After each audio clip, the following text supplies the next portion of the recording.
Imagine a world where the most important number in history did not exist. No zero.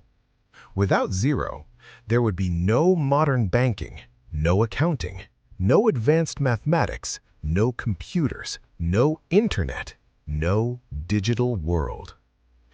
And here's the real question. Who invented nothing? How do you invent something that represents absence? Before we continue, like the video and subscribe, because by the end of this reconstruction, you'll understand why zero was once feared and why some societies almost rejected it entirely.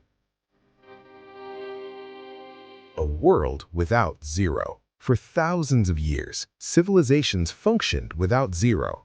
The Egyptians didn't use it, the Romans didn't have it, the Greeks didn't treat it as a number. Roman numerals have no symbol for zero, and that made large calculations extremely inefficient. Imagine trying to multiply 1047 by 256 without a placeholder for nothing. The world worked, but it was limited, because zero is not just a number.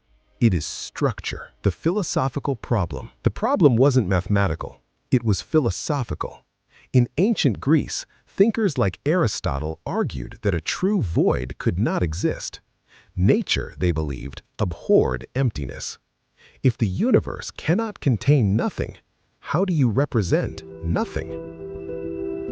Zero wasn't just a symbol, it was an intellectual rebellion.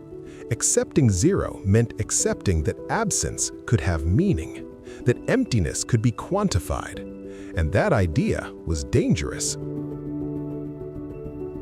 Babylon, the first step. The Babylonians developed one of the earliest positional number systems, base 60. They even used a placeholder symbol to indicate absence of value. But it wasn't a true zero. It was a gap, a marker. It didn't behave like a number. You couldn't calculate with it. Still, it was the beginning. Humanity was getting closer. India, the breakthrough. The real revolution happened in India. Indian mathematicians didn't just use a placeholder.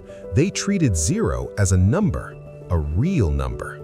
Around the 7th century, the mathematician Brahmagupta formalized rules involving zero.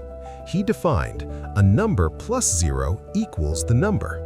A number minus zero equals the number. A number multiplied by zero equals zero. For the first time in history, zero had mathematical identity. This was not a small improvement. This was a shift in how reality was understood. Fear and resistance. When the Hindu-Arabic number system reached Europe, it faced resistance. Many Europeans were suspicious of it. The symbol looked foreign. The system looked unfamiliar. In some Italian cities, the use of Arabic numerals was temporarily banned. The zero was associated with deception and manipulation because it made calculations easier. And anything that changes power structures creates fear. Zero and money. Zero made accounting scalable. Without zero, there is no clear decimal system, no accurate bookkeeping, no modern finance. Merchants adopted it quickly because zero allowed precision. And once commerce embraces something, it spreads.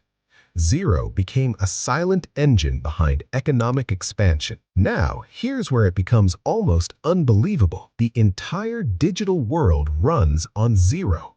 Binary code, 0 and 1, off and on, no current and current, absence and presence.